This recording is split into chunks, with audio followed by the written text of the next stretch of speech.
Hi there, it's Carl Irwin, the Common Magician. Just with a quick minute, I'm done with work for today. I have a couple of minutes just to share with you. I have my new ebook, Random, is out. It also comes with a video download that explains how the various card stacks are put together.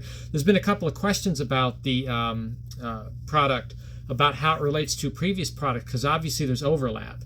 And a lot of my products have some overlap. I discuss things multiple times in various things that I've put out. But each one does incorporate a significant body of new work. So the question about the random book and the common stack, what's the relationship there? I do teach the common stack in the ebook Random. I teach the version that I use, the one that I've settled on, which I think is the most accessible sort of variation on that.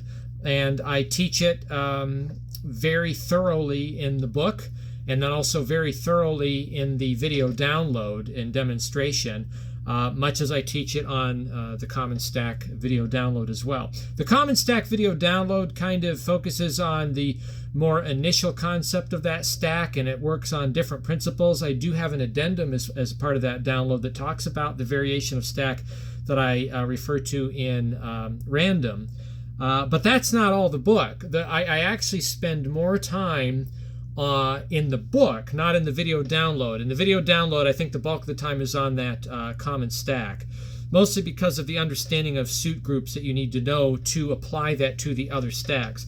I spend the bulk of my time in the book on the other stacks, particularly the common inverse stack. And I have a whole kind of thesis of presentation for that stack, which gets you any card at any number, mnemonicosis type presentations, which I refer to as commonicosis, things I've talked about even on this channel quite openly. Certainly the going home effect, which I talk about in the book, and I have a video download just for the going home effect. Now in the video download for that one, there are some more covers that I give in the way that is taught in the video download, which is a little bit different and more, I think, more evolved than the brief mention that I give it in the my book Any, which is a plot about the any card any number plot.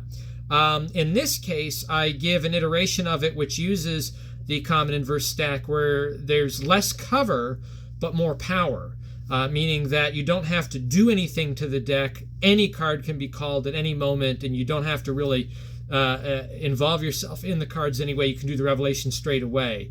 And I talk about how that can be done using that stack and the suit groupings that I discussed from the common stack. So there's tiered elements where I need to spend time on the common stack so that I can get to the meat and potatoes of the rest of the book. So that is some of the difference there. There's a lot of information about how to customize stacks, tetradistic stacks. There's a lot more information on tetradistic stacks in the book than there is. In fact, there's really no information on that topic in the common stack download. So those are the differences. A few other presentational ideas I give there, and then a few essays that I talk about customization in any method that you're dealing with, and why I think it's important as a common magician I found, and why I think this should be important for everybody, to customize the material that you use. Even if it's something quite proprietary made by somebody else, I think you ought to make it your own and make it different. And not because I think you should make it your own to make it your own, just for the sake of making it your own, as if to put your own spin on it. I think you should make it your own because I think you should make it work better for you. I think we all should be making whatever methods and tools that we use, we should be modifying them and jerry-rigging them, and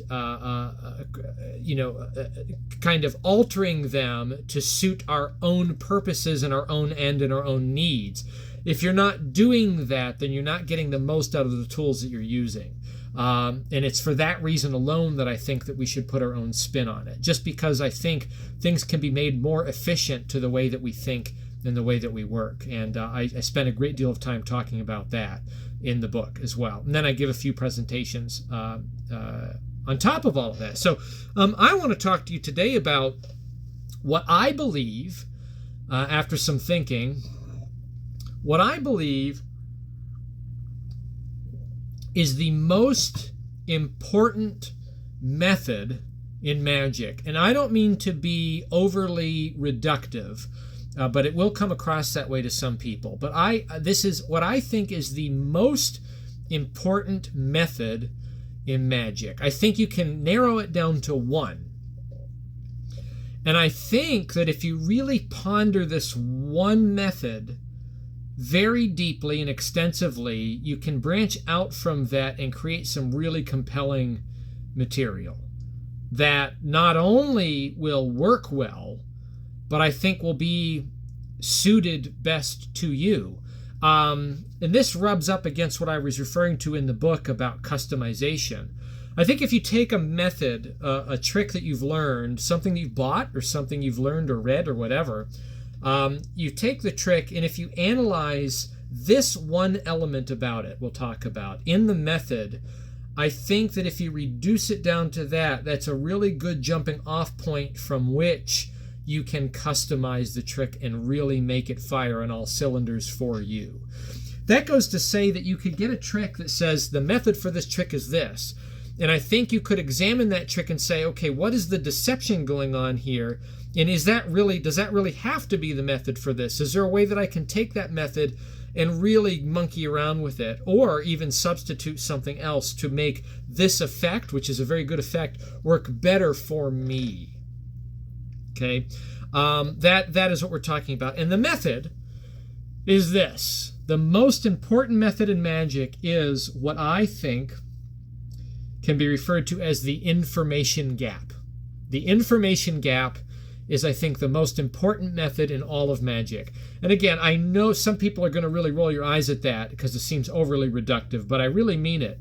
I think a discussion on the information gap really covers just about everything in magic. Not just in and of itself, but you can actually branch off from this and talk about how the information gap can be presented. For example, the information gap is referring to the lie, right? A magical effect operates on a lie, and the information gap is the lie.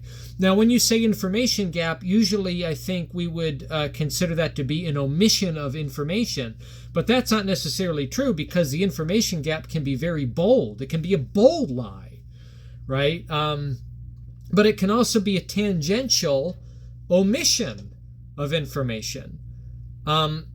For example, in the tangential side of it, if you put weight on something that doesn't seem to matter right now by doing it a lot, and this is something I talk about in the book related to false shuffling. The false shuffles that I talk about in the book, I talk about an in-the-hands false shuffle, an overhand false shuffle, and then I talk about a table wash kind of false shuffle. The one I don't cover on there, I make one quick mention. I say that for certain kinds of table work, I prefer to use the zero shuffle. No big shock to you if you follow me on the channel. But even just saying that is not enough because that can be treated a lot of different ways, as we've seen on here. And we can have a big discussion about what is the best zero shuffle, best looking zero shuffle, and the right way to do it, and who can make one that's absolutely fooling, and if a magician could ever make a zero shuffle fooling to other magicians that know about it. I don't think you really can. I think that's pretty impossible. But we can have that discussion, but my point is that it does not matter. Because it's really about the information gap in the way that you're using the shuffle. For example, we'll come back to the zero shuffle here in a minute. I could do a false shuffle, and the fact that I'm saying it's a false shuffle cues everything off right now, right? But I could do a false in the hands shuffle and be really out in the open, right? I could weave everything together, right? And then I could do the cascade finish all in the open very slowly and clumsily like that. But I could do it all in the open. It could be very, very compelling and fooling. And that was a false shuffle, obviously, right? It wasn't a real shuffle. This is the Heinstein shuffle, or at least my kind of nuanced take on it. If I go a little bit more at speed on the Heinstein shuffle, it looks a bit more like that. But it's more in the open. You can kind of see it right out front, and you can show it. And I can say, we'll shuffle the cards, and I can do that one because it's designed to be in the open. And it will be very convincing. I think that's really bad form. I don't think it's good to ever say, and then we shuffle the cards and then do a false shuffle. But some people do that, particularly with these kinds of shuffles that are really designed to be compelling. But then there's there's an information gap there, isn't there, right? The information gap is in the bold lie. The information gap is in the fact that I am not doing what I'm saying, and that information is lacking. That's the bold lie variation.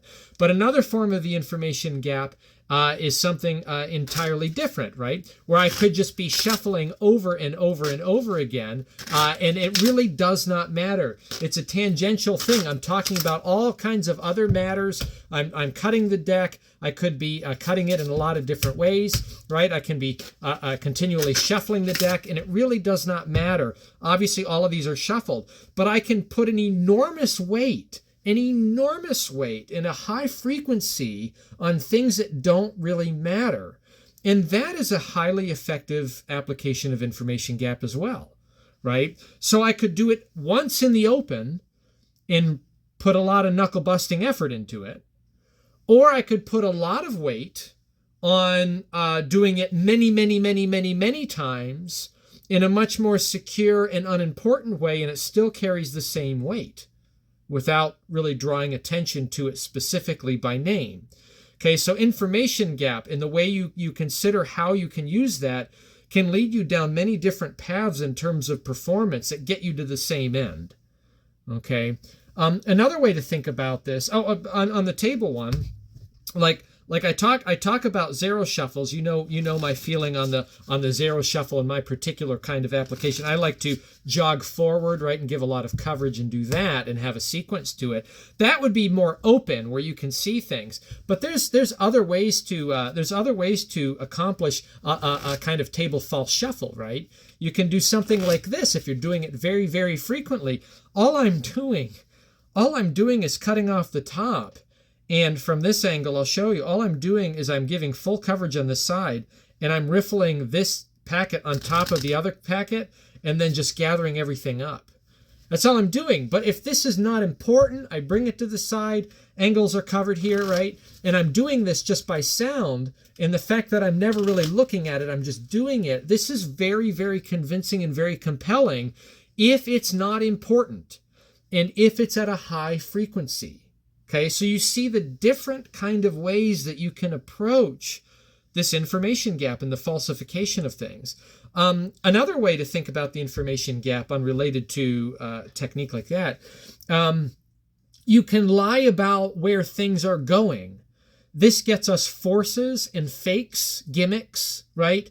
Lying about where things are going, boldly lying about where things are going. We tell the spectator they're going to make a free selection, but then we do a force. That is the information gap. It's a lie, but the lie is in the open, and it's a bold lie about where things are headed. However, I could also lie by just withholding my plans. If I merely withhold my plans for where things are going, I don't need to force anything. They can give me free selections, and because I don't identify what I'm going to do with the selections until I do identify what I'm going to do, the gap between when they give me the selection and when I say what I'm going to do with it gives me all kinds of open time to manipulate things and get ready to be ahead. This gets me, right? So where a lie about where things are going gets me forces and fakes. Withholding plans for the direction, withholding all plans for where we're going, that gets me the one ahead principle.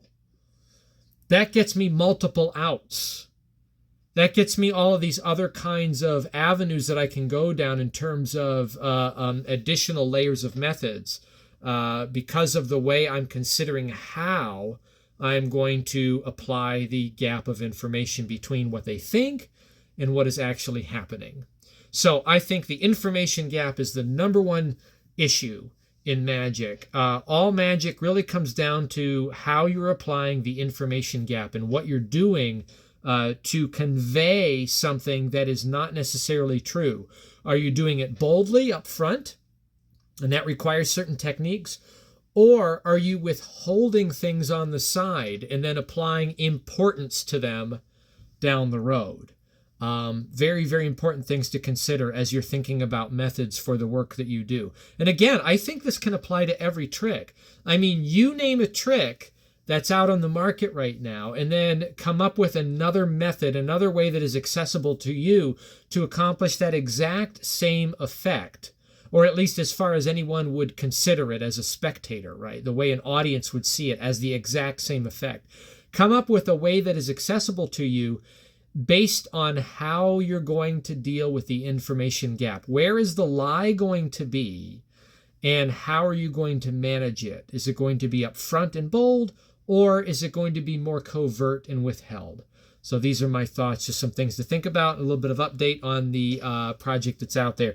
If you've gotten random and you like it, please leave a review at Penguin. If you got random and you don't like it, forget that you ever got it. Hopefully that's not the case, okay? But seriously, if you did get it and you do enjoy it, please leave a review. If you did get it and you don't enjoy it, please leave a review. That doesn't bother me whatsoever. More importantly, if you got it and there's something you're a little fuzzy on, or there's something you don't like, let me know.